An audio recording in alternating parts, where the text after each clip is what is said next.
Constantine the Great, a pivotal figure in history, the man who transformed the Roman Empire and the path of Christianity. Born into a world of intrigue, he rose to power in 306 AD, becoming the first Roman Empire to embrace Christianity officially. This bold move not only ended the persecution of Christians for the most part, but also intertwined the church with the state, reshaping the culture and politics of the West forever. Constantine's reign ushered in a new era, where a new religion flourished, and he left behind a legacy that still resonates today, from the founding of Constantinople to his influence on religious and imperial institutions.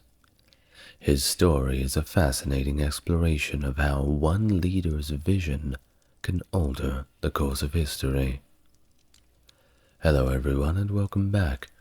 If you're new to the channel, it's good to meet you, and if you're coming back, it's great to see you again.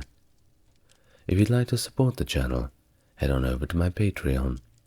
Otherwise, leave a like, comment, and subscribe if you feel inclined to do so. Now without further ado, let's begin our video for today, a biography of Constantine I. Constantine, the renowned Roman Emperor, was born in Naissus, modern-day Niš of Serbia, on February the 27th, around 272 AD. Naissus was located in the Dardania province of Moesia at that time. His father, Flavius Constantius, was an Illyrian born in the same region, then known as Dacia Ripensis, and was a native of the province of Moesia. The full names of Constantine and his father are not known. Various given names have been attributed to Constantine, including Lucius, Marcus, and Gaius. However, praenomia had largely fallen out of use in public records at this time. Constantine also adopted the name Valerius after the nomen, family name, of Emperor Diocletian, following his father's elevation to the rank of a Caesar. Constantine likely had limited contact with his father, who served as an officer in the Roman army, specifically in Aurelian's imperial bodyguard. Described as tolerant and politically skilled, Constantius rose through the ranks and eventually earned the governorship of Dalmatia from Emperor Diocletian, another fellow Illyrian from Aurelian's circle, around 284 or 285. Constantine's mother was Helena, a Greek woman of humble origins from Helenopolis in Bithynia. It is unclear whether she was legally married to Constantius or simply his concubine. Constantine's primary language was Latin, although he needed Greek translators for his public speeches in Greek-speaking regions. In July of 285, Diocletian declared Maximian his co-emperor and divided the empire into east and west, with each emperor having separate administrative faculties. Maximian ruled in the west, while Diocletian ruled in the east.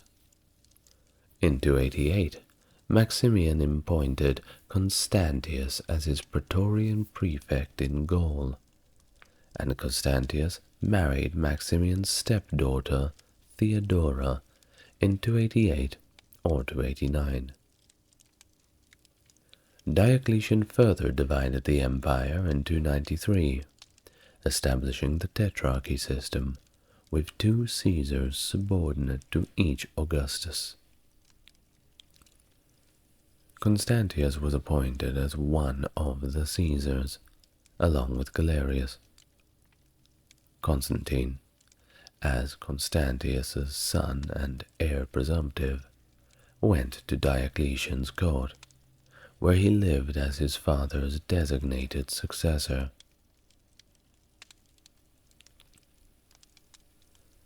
He there received a formal education in Diocletian's court, where he studied Latin, literature, Greek, and philosophy. The cultural atmosphere of Nicomedia was very diverse, allowing Constantine to interact with individuals from both pagan and Christian backgrounds. He may have attended lectures by Lactantius, a Christian scholar of Latin in the city. Due to Diocletian's distrust of Constantius, Constantine was held somewhat as a hostage to ensure his father's loyalty. Nevertheless, he played a prominent role at court, serving in various military campaigns and tribunates, including campaigns against barbarians on the Danube and Persians in Syria and Mesopotamia. By the year 305, he had attained the rank of tribune of the First Order. Constantine then returned to Nicomedia from the Eastern Front in the spring of 303, just as Diocletian's great persecution of Christians began. I have a full video on that if you're interested in such things. Although he witnessed the persecution, there is no evidence that Constantine played a role in it. In later writings, he portrayed himself as an opponent of the persecution, but his inaction during the events remained a political liability throughout his life. In the May of 305, Diocletian resigned due to illness, along with Maximian in a parallel ceremony.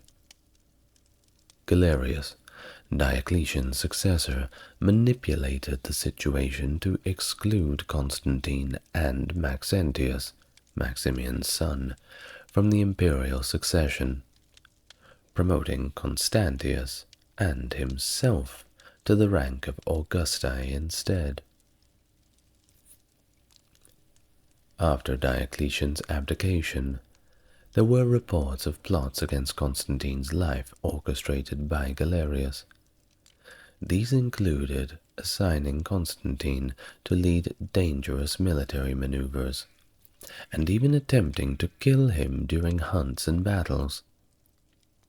However, Constantine consistently emerged victorious from these encounters, though the accuracy of these tales remains uncertain. Constantine recognized the precarious situation he was in at Galerius' court, and understood that his future depended on being rescued by his father in the west. Constantius acted swiftly, and intervened on his son's behalf. In the late spring or early summer of 305, Constantius requested leave for Constantine to join him in campaigning in Britain. After a night of reportedly heavy drinking, Galerius granted the request, and Constantine took the opportunity to flee the court in the dead of night, riding at high speed to evade pursuit.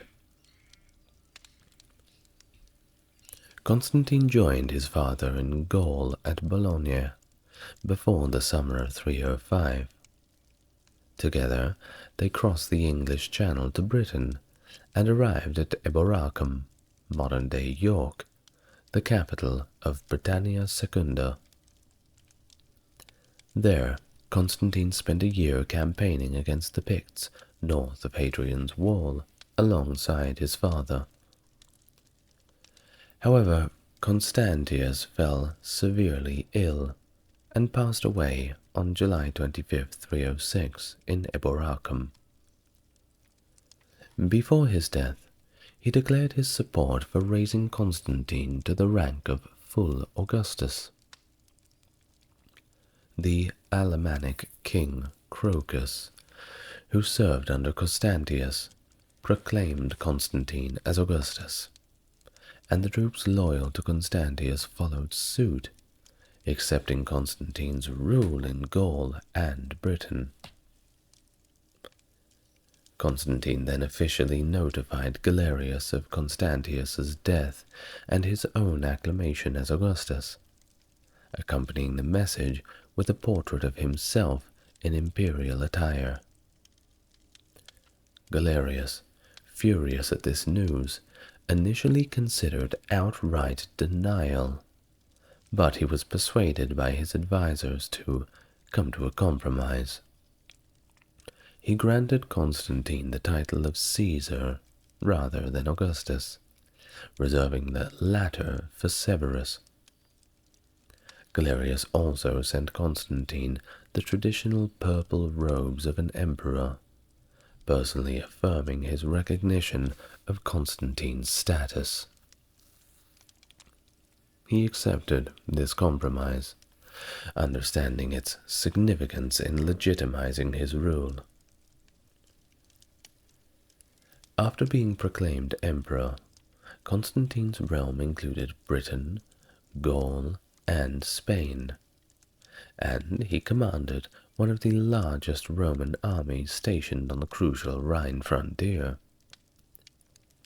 Remaining in Britain initially, he focused on securing control in northwestern dioceses by driving back the Picts and completely reconstructing the military bases begun under his father's rule.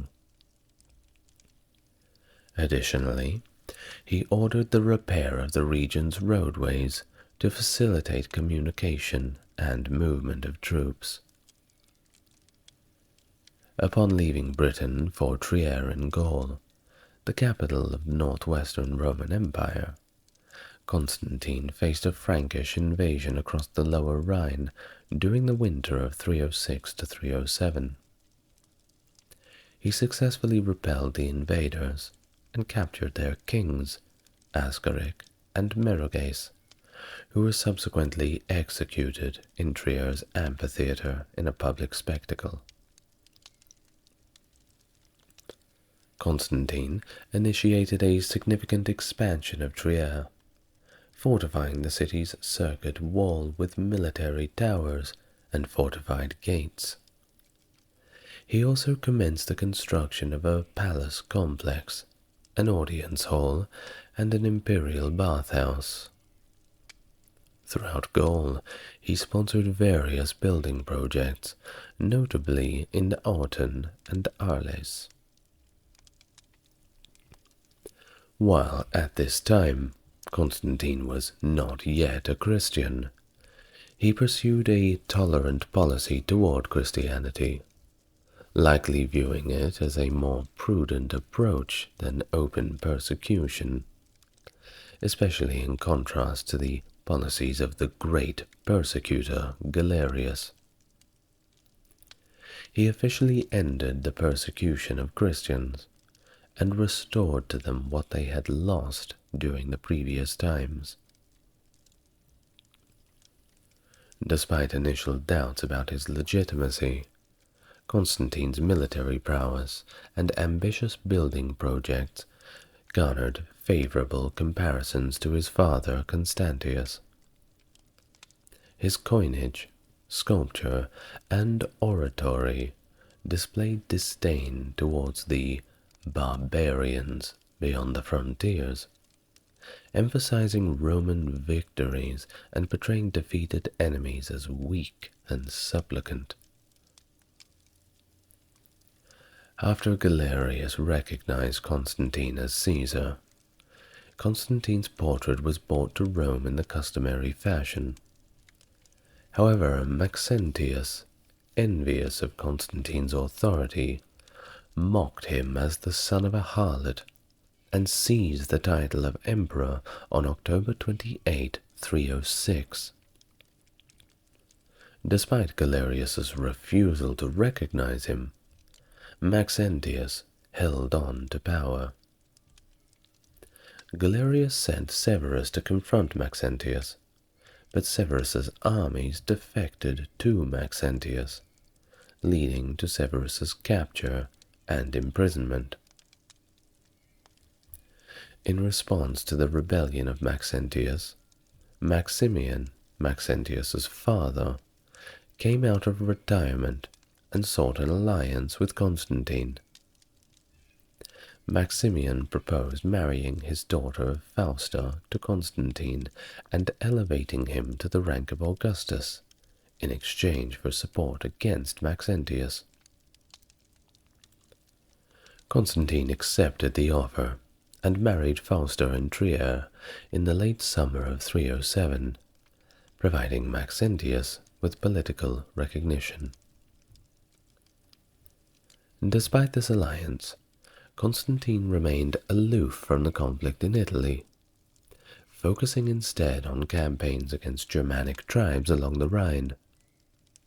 He avoided involvement in the turmoil in Italy and increased his popularity among his people by promoting his benevolence and supporting the economy and arts in his territories.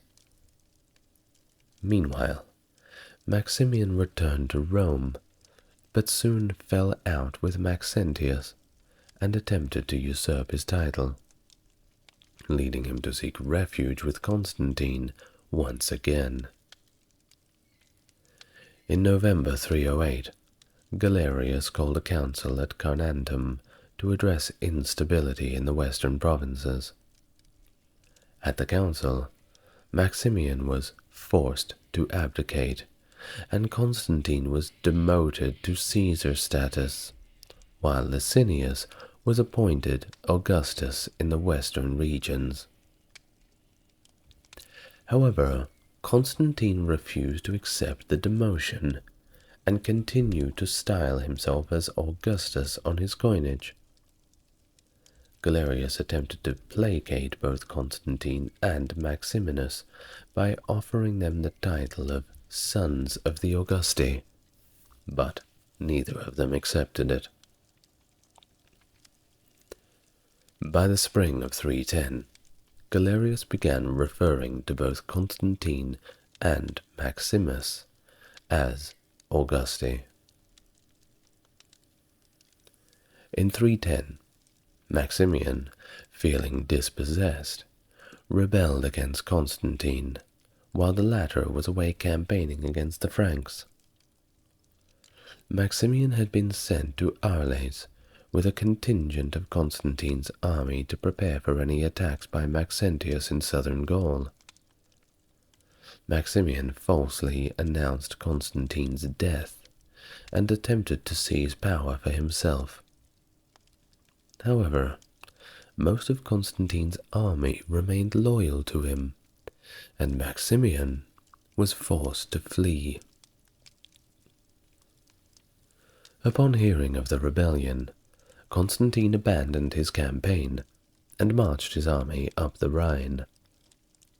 At Cabillinum, he transferred his troops onto boats to travel down the Seine to the Rhone and disembarked at Lugdunum. Maximian fled then to Massilia, but loyal citizens opened the gates to Constantine, and Maximian was captured. Constantine reproached Maximian for his actions, but granted him some clemency, while strongly encouraging him to take his own life, which Maximian did in the July of 310. Initially, Constantine presented Maximian's life-taking as a family tragedy, but by 311 he began to spread a different version of events, suggesting that Maximian had actually plotted to assassinate him. Constantine also instituted a damnatio memoriae on Maximian, erasing his memory from public records and destroying inscriptions and images that bore his likeness. Maxentius, eager to present himself as his father's devoted son after Maximian's death, began minting coins with his father's deified image, proclaiming his desire to avenge Maximian's death. This death of Maximian required Constantine to establish a new source of legitimacy. In a speech delivered in Gaul on July 25, 310, an anonymous orator revealed a previously unknown dynastic connection to Claudius II, emphasizing Constantine's ancestral right to rule rather than principles of imperial equality. The oration also shifted away from the religious ideology of the Tetrarchy, focusing instead on Constantine's divine vision of Apollo and victory, granting him authority. This religious shift was reflected in Constantine's coinage, which began featuring Sol Invictus, further strengthening his claims to legitimacy and popularity among the citizens of Gaul. In the middle of 310, Galerius became too ill to involve himself in imperial politics. His final act was a letter posted in Nicomedia on April 30th, 311, proclaiming an end to the persecutions and the resumption of religious tolerance. Galerius died soon after the edict's proclamation, effectively ending the Tetrarchy. Following Galerius's death, Maximius mobilized against Licinius and seized Asia Minor. A hasty peace was signed between them. Meanwhile, Maxentius fortified northern Italy and strengthened his support among Christians by allowing the election of Eusebius as a bishop of Rome. However, his rule faced challenges, including riots and usurpations.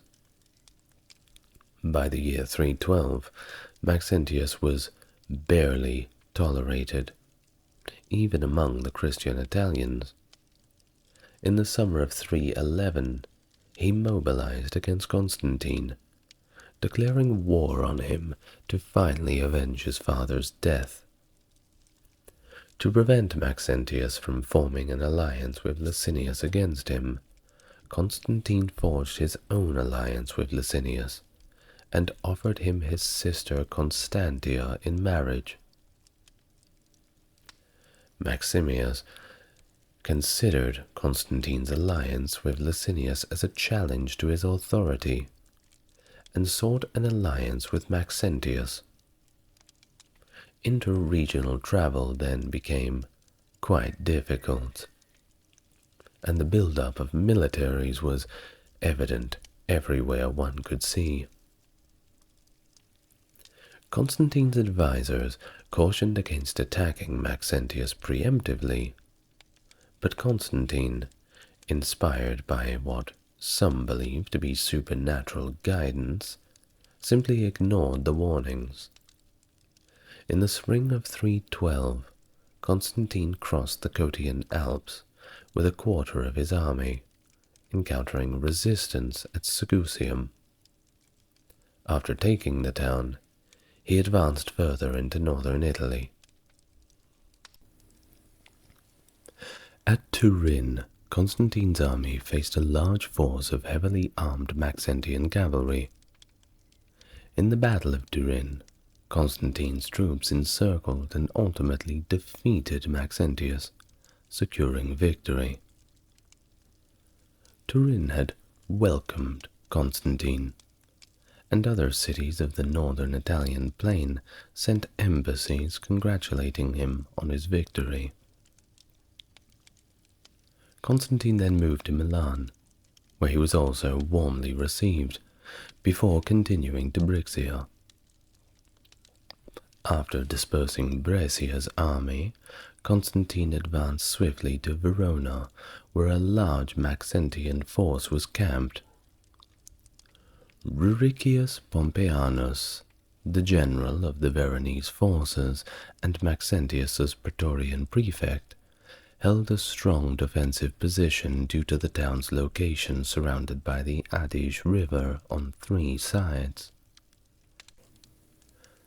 Constantine attempted to cross the river unnoticed by sending a small force north of the town. Ruricius countered with a large detachment, but was defeated, allowing Constantine's forces to surround Verona and ultimately lay siege to it. Despite Ruricius's attempts to slip away and return with a larger force, Constantine continued to maintain the siege.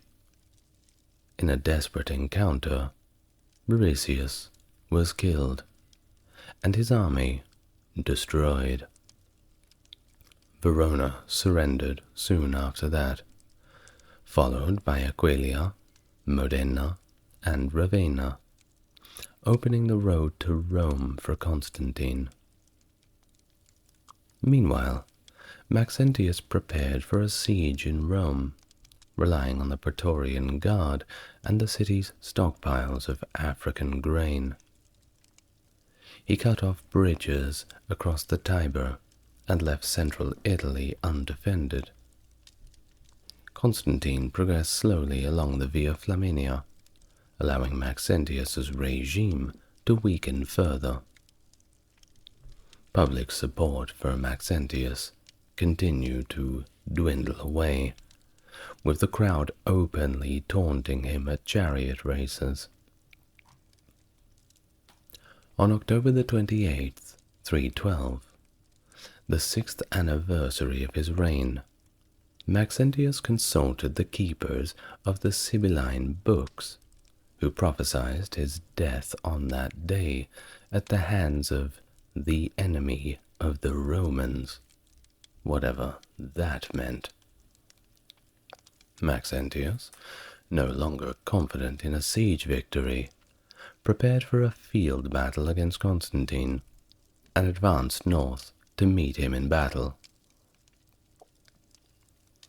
On the day of said battle, Maxentius positioned his forces with their backs to the river, outnumbering Constantine's army. However, Constantine's soldiers bore unfamiliar symbols on their standards and shield, marked with the letter X, the cipher of Christ. According to Lactantius, Constantine had been directed in a dream to use this sign, and his troops stood to arms with it, emblazoned on their shields. Additionally, Constantine himself reported a vision of a cross of light in the sky, bearing the inscription, In hoc signo vinces. In this sign you shall conquer. As the battle commenced, Constantine deployed his forces along the entire length of Maxentius's line. His cavalry charged and broke through Maxentius's cavalry, followed by an assault of infantry against the enemy. Many of Maxentius's troops were pushed into the Tiber River, where they either drowned or were slaughtered on the banks. The engagement was swift, and Maxentius's troops broke before the first charge was even completed. Despite the initial resistance of Maxentius's horse guards and praetorians, they were ultimately overwhelmed by the Constantinian cavalry charge and fled toward the river. Maxentius himself rode with them, attempting to escape across the bridge of boats. However, the bridge became overcrowded, and he was pushed into the Tiber by the mass of his fleeing soldiers, ultimately drowning in the river. This decisive victory marked the end of Maxentius' reign, and solidified Constantine's position as the sole ruler of the Western Roman Empire. The Battle of Milvian Bridge was certainly a turning point for pretty much all of Europe. If not for this battle and the victory of Constantine, well, we may not have even really had Christianity at all as the main religion. It's funny, that's the butterfly effect for you. Upon entering Rome on the 29th of October 312, Constantine staged a grand adventus, or triumphal entry, which was met with much jubilation from the city's inhabitants. Maxentius's body was recovered from the Tiber, decapitated, and his head was paraded through the streets as a symbol of victory. After the ceremonies, Maxentius's severed head was sent to Carthage, signifying the end of resistance from his supporters.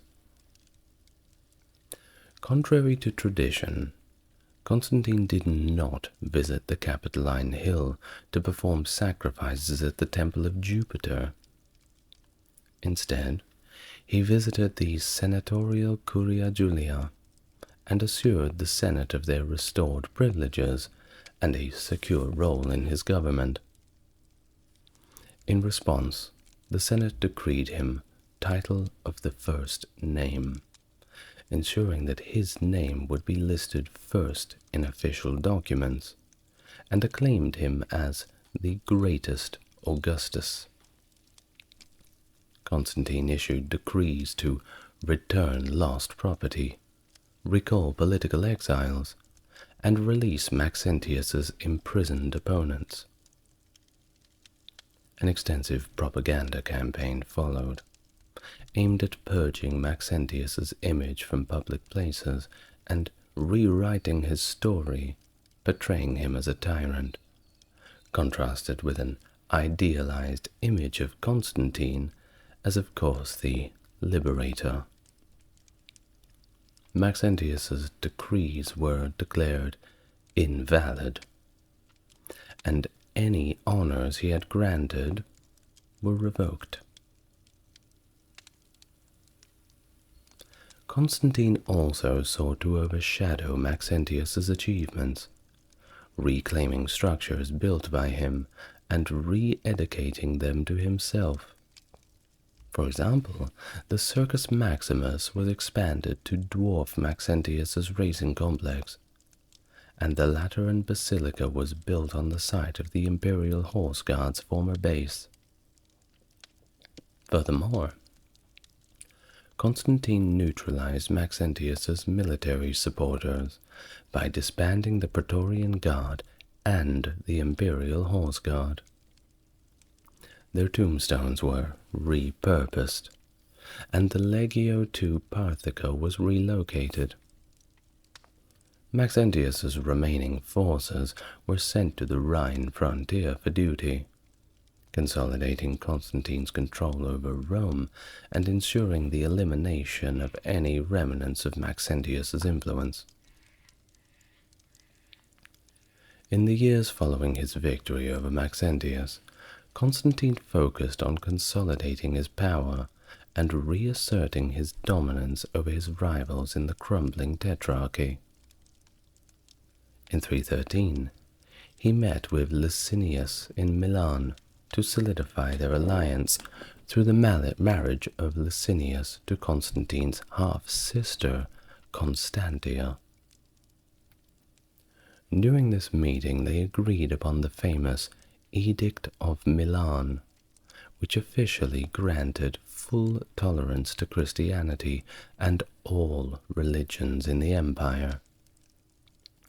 This landmark document had significant benefits for Christians, legalizing their religion and restoring their confiscated property from Diocletian's persecution.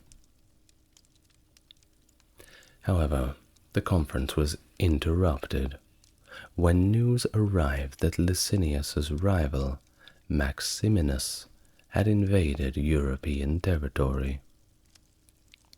Licinius departed to confront Maximinus and eventually defeated him, gaining control over the eastern half of the Roman Empire.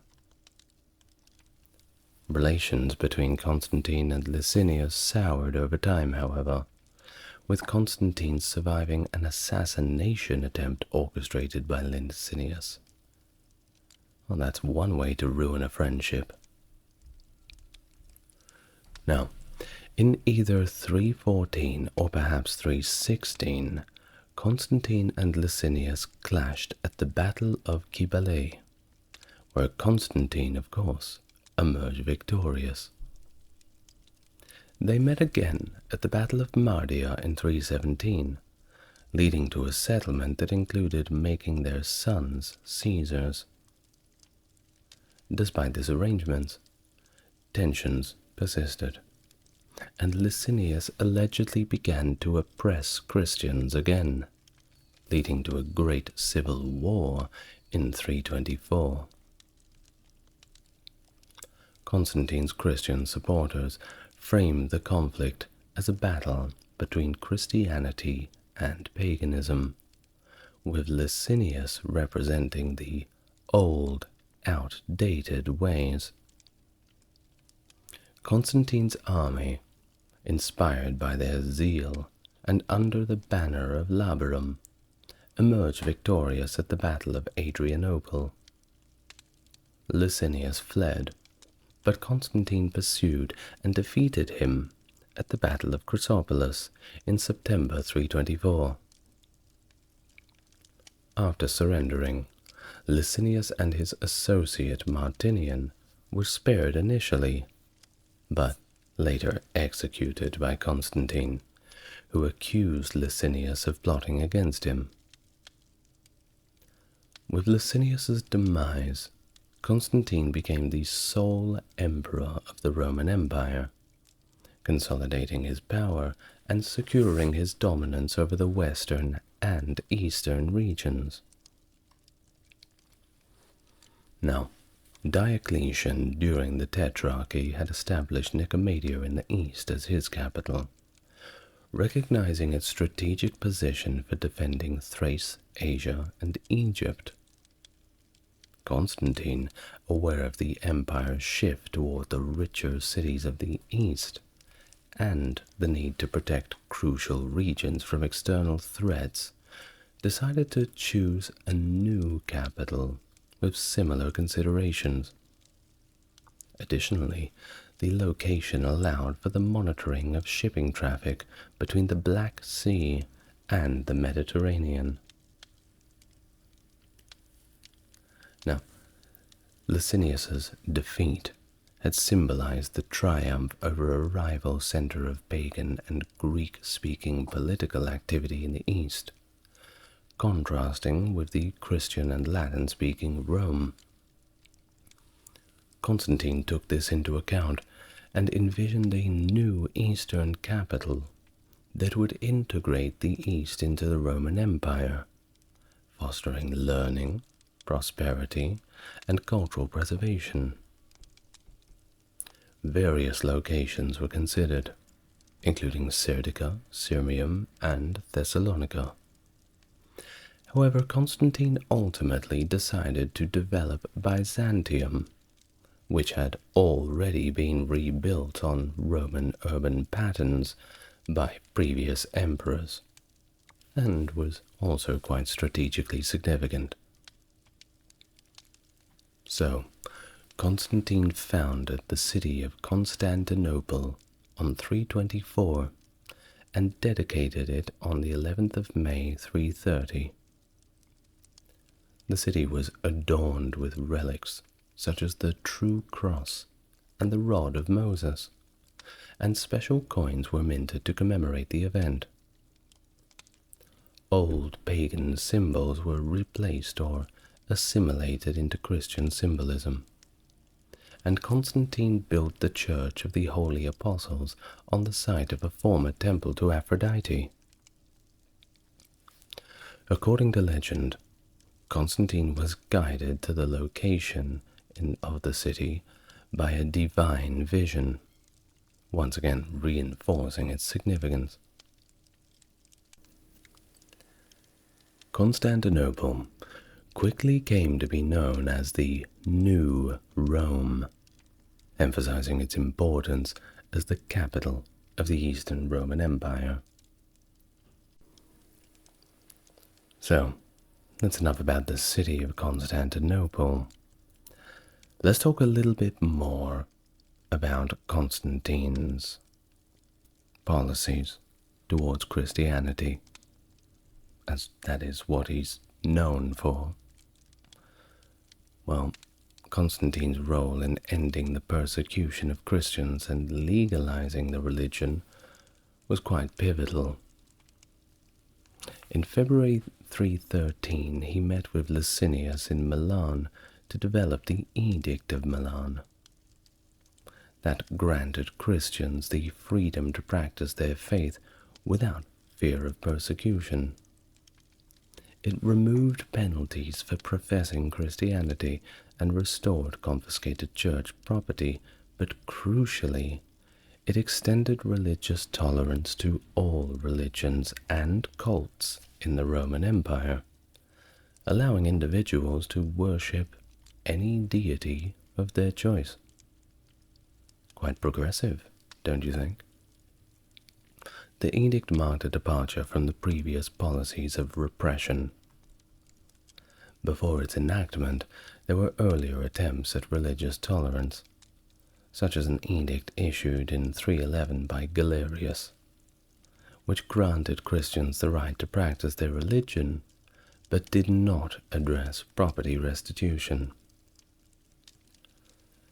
Constantine's Edict of Milan, however, built upon these earlier efforts and provided more comprehensive protection for religious freedom.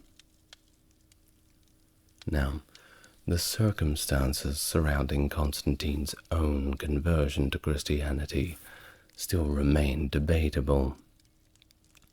Some scholars suggest that Constantine's mother, Helena, played a pretty pivotal role in his conversion, while others argue that Constantine's adoption of Christianity was a gradual process. Eusebius, a Christian historian, claims that Helena was converted by Constantine, but the details of his own conversion are still quite uncertain. It is believed that he possibly retained the title of Pontifex Maximus, which was traditionally held by Roman emperors of heads of the ancient Roman religion, until Gratian renounced the title. Despite his eventual conversion to Christianity, Constantine's declaration of faith came relatively late in his life, purportedly when he was over 40 years old. Some Christian writers suggest that Constantine attributed his successes to the protection of the Christian high God, indicating his belief in divine favor of Christianity. Interestingly, Constantine waited to be baptized until he was on his deathbed, believing that the sacrament would absolve him of any sins he may have committed while carrying out his policies as emperor. Despite his delay in the baptism, Constantine actively supported the Christian Church in various ways. He provided financial support to the Church, commissioned the construction of basilicas, and granted privileges to the clergy, such as exemption from certain taxes. Notable among his building projects are the Church of the Holy Sepulchre and Old St. Peter's Basilica. Constantine's effort to construct Old St. Peter's Basilica were particularly extensive, as the basilica was built on top of the resting place of St. Peter. This posed significant challenges in the terms of design and construction, resulting in a construction period of over 30 long years. Although he supported Christianity, It is also suggested that he may have patronized other religions.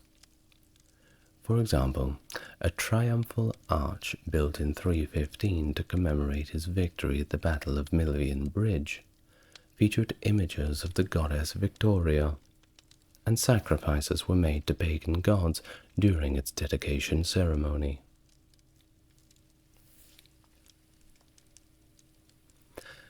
Constantine's reign saw significant developments in his relationship with Christianity and his influence over religious matters within the Roman Empire.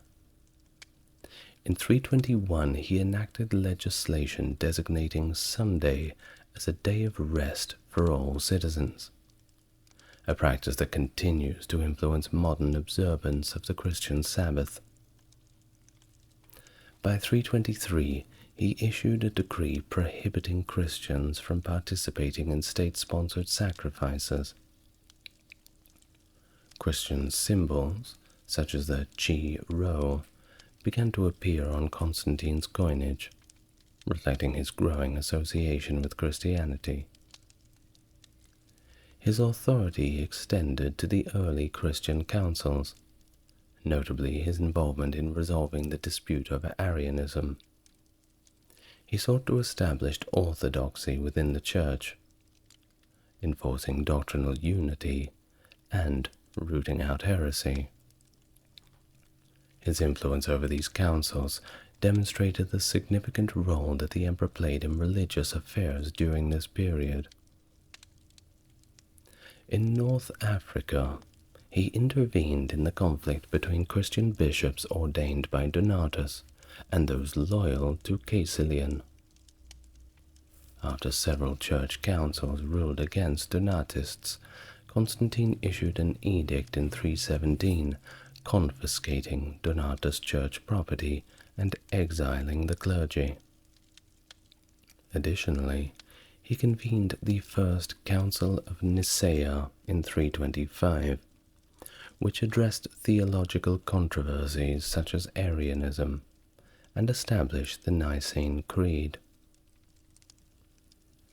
Constantine's policies towards Jews included enacting new laws that, while not harsher than those of his predecessors, imposed restrictions on their religious practices.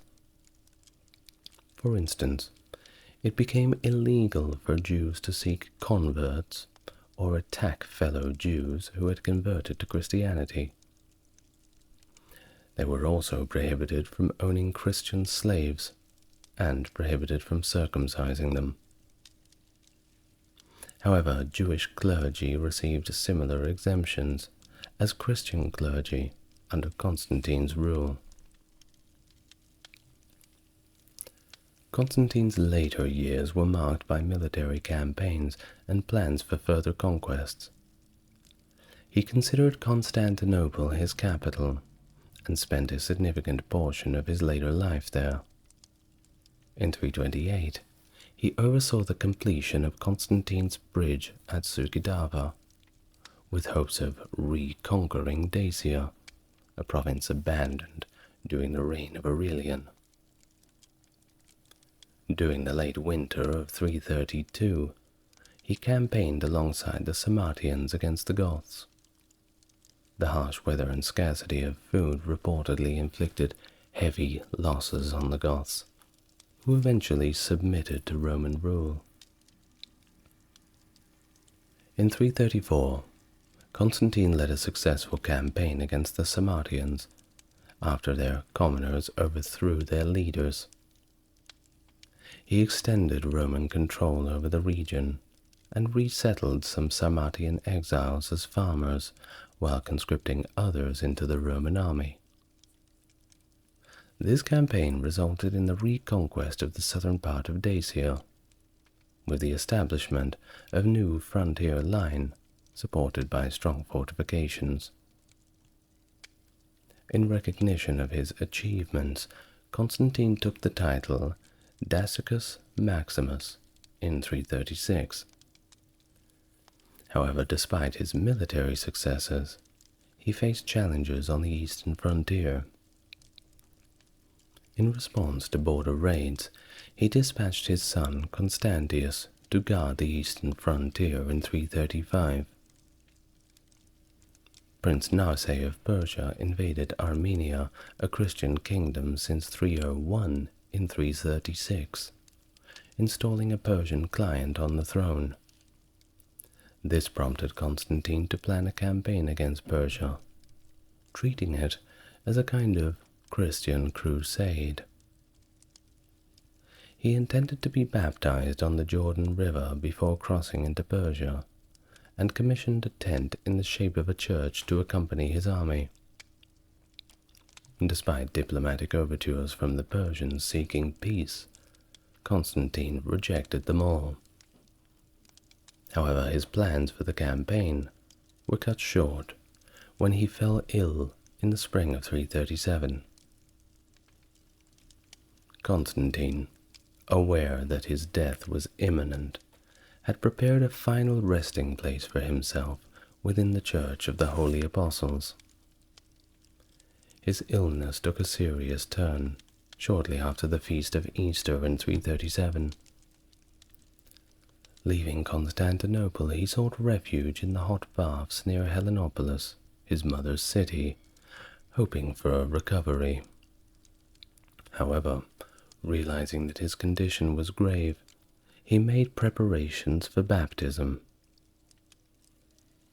In a church built by his mother in honor of Lucian the martyr, Constantine prayed and sought purification. He became a catechumen, desiring to receive baptism before his death. His plan to travel to the river Jordan for baptism was unfortunately cut short due to this illness, and he succumbed to his illness before he could return back to Constantinople, passing away on the last day of the 50-day festival of Pentecost following Easter on May 22nd, 337. Despite some discrepancies in historical accounts regarding the timing of his death in relation to the Persian campaign, most sources do agree on the circumstances surrounding his passing. His body was later transported to Constantinople and interred in the Church of the Holy Apostles, where it rested in a porphyry sarcophagus. However, his remains did not survive the plundering of Constantinople during the Fourth Crusade in 1204. Constantine was then succeeded by his three sons born of Fausta, Constantine II, Constantius II, and Constans, all with equally creative names. His nephews, Dalmatius and Hannibalianus, were among those killed by followers of Constantius, possibly to eliminate potential contenders to the throne.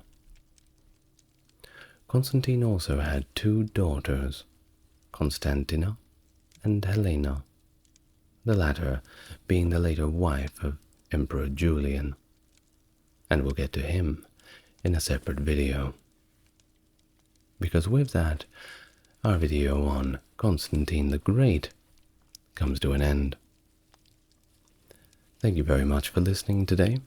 I hope you learned something. I'm sure you did. If you've enjoyed the channel, then perhaps you'd like to visit the Patreon. I'd like to thank my mega patron, Stark Factory, for his glorious contribution to the channel. And if you'd like to be as glorious as Mr. Stark Factory, then all you need to do is follow the links. Otherwise, leave your thoughts in the comments down below. I'd like to know what you thought of the life of Constantine. Thank you very much for listening, and I will see you in the next video. Good night, everyone.